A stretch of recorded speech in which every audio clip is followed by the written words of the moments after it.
श्री सीताराम। श्रीमद् भगवद गीता अध्याय 5 श्लोक क्रमांक 29। इस श्लोक के साथ यह अध्याय भी अपने पूर्णता की ओर बढ़ जाएगा।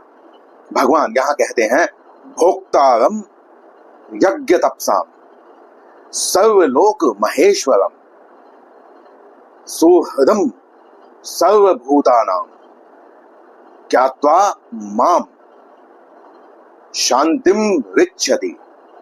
भगवान यहां पर बतला रहे हैं कि मैं सभी जो यज्ञ है, जो तप है, अर्थात जो सात्विक कार्य है, जो धर्म युक्त कार्य है, मैं उन्हें ग्रहण करता हूं, मैं उनका भोगता हूं।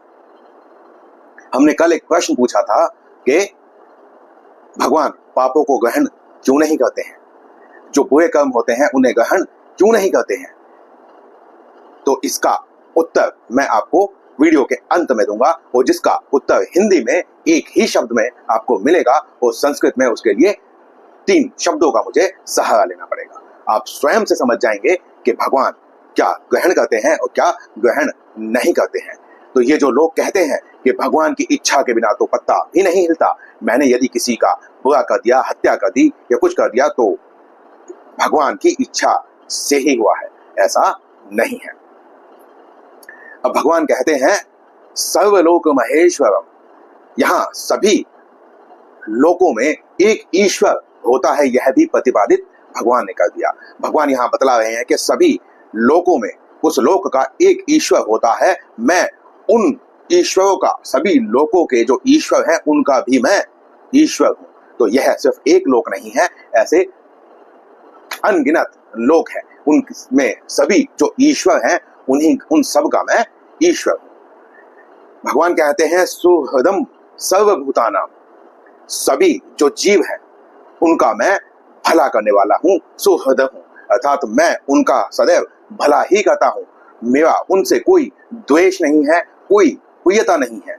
परंतु फिर भी जैसे यदि आप लौकिक में देखें तो कोई ऐसा मित्र जो आपसे किसी आशा के बिना, आपसे बदले में कुछ न चाहते हुए भी आपका भला करता है।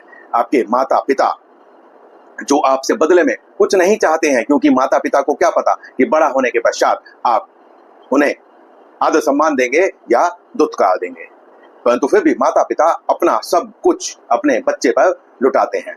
इसी प्रकार भगवान कहते हैं कि मैं सभी जीवों के सुहृद हूं, सभी जीवों से बिना कुछ बदले में चाहे मैं उनका कल्याण ही करता हूं। अब यहां प्रश्न यह भी उठता है कि जिनका भगवान संहार करते हैं उनका क्या उनके लिए भी भगवान सुहृद है? तो हाँ, यह सही बात है कि भगवान जिसका संहार करते हैं उसको भी परम गति ही प्राप्त होती है। इसीलिए भगवान कभी भी ऐसा कुछ नहीं करते जिससे कि जीव का कल्याण न हो रहा हो, क्योंकि यदि माता पिता ही अपने बच्चों का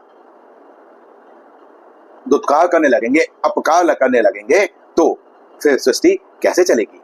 इसीलिए हम कृपा को देख नहीं पा रहे हैं, वो अलग बात है, परंतु भगवान या माता पिता सदैव कल्याण ही करते हैं।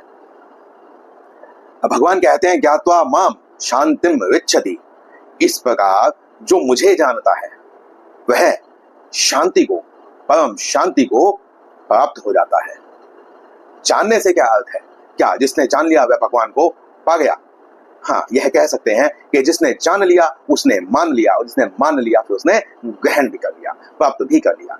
तो भगवान कहते हैं कि सभी जो जीव हैं उनके मैं सुहृद हूं, उनका कल्याण करने वाला हूं।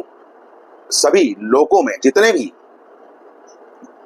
ईश्वर हैं उन सभी का मैं ईश्वर हूं, और मैं यज्ञ और तप का भोक्ता हूं। यह जो मुझे जान लेता है वह शांति को प्राप्त होता है। यहां हमने एक प्रश्न किया था कि भगवान यज्ञ और तप को ही क्यों ग्रहण करते हैं, पापों को ग्रहण क्यों नहीं करते हैं? क्योंकि भगवान का एक नाम धर्म है। धर्म का अर्थ होता है धार्यति इति धर्मा, जो धारण करने योग्य है वही धर्म है।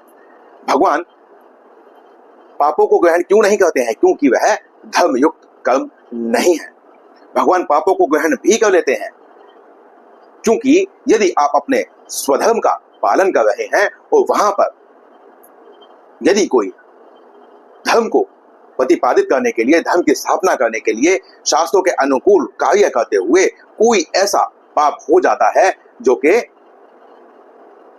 आपका उद्देश्य उस पाप को करने का नहीं था, आपका उद्देश्य लोक कल्याण का था, जन कल्याण का था, तो उस पाप को भगवान ग्रहण कर लेते हैं, क्षमा कर देते हैं। इसीलिए अर्जुन को इतना भयंकर युद्ध करने के पश्चात भी भगवान ने कहा था कि सर्वधर्मात् परित्यज्य माम एकम शरणम व्रज अहम त्वाम सर्व पापेभ्यो मोक्षयिष्यामि मा शुचः।